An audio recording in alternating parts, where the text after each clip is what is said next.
In Hamilton, local artists renting spaces at a building in the Bayfront studio district have been told to vacate next month.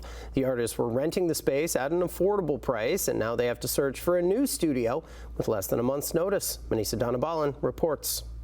Out of all the studios I've ever been in, this is my favorite studio just because of the accessibility of it, the closeness to James Street, central location, space, price. Perez has been an artist for 15 years. He's one of 25 other artists who were renting a studio space at 29 Harriet Street for an affordable price through a partnership between Center 3 and Aeon Studio Group. I was paying $550. I have one of the smaller private studios. Melanie Cheung, who has been here since July 2023 when the program started, says her lease goes until February 2025.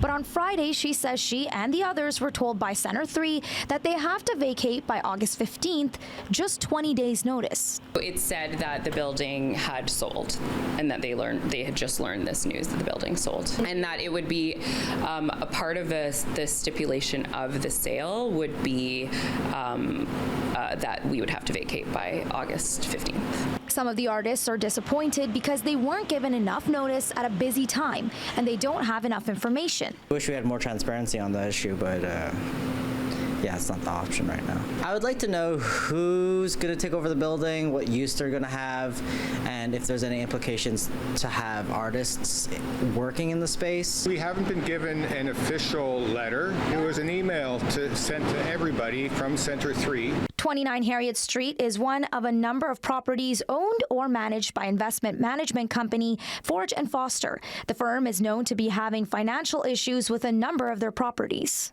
We reached out to Forge & Foster in person, over email, and on the phone, but never heard back. We also tried to contact them in the past for other stories, but didn't hear back then either. Meanwhile, for the artists, they're storing their work and trying to find a studio, but it's been difficult. What I've seen just from looking, it's like very difficult to just find a space that's suited to be an art studio. But other than the cotton factory, I don't really know what our options are. Cheung says it may be too late to do anything with this building, but she's hoping there could be more dedicated spaces for artists to work from in the city. Meanwhile, she says they were told Center 3 will hold a meeting with all the artists, but there's no date for that yet. Melanie Cheung, CHCH News, Hamilton.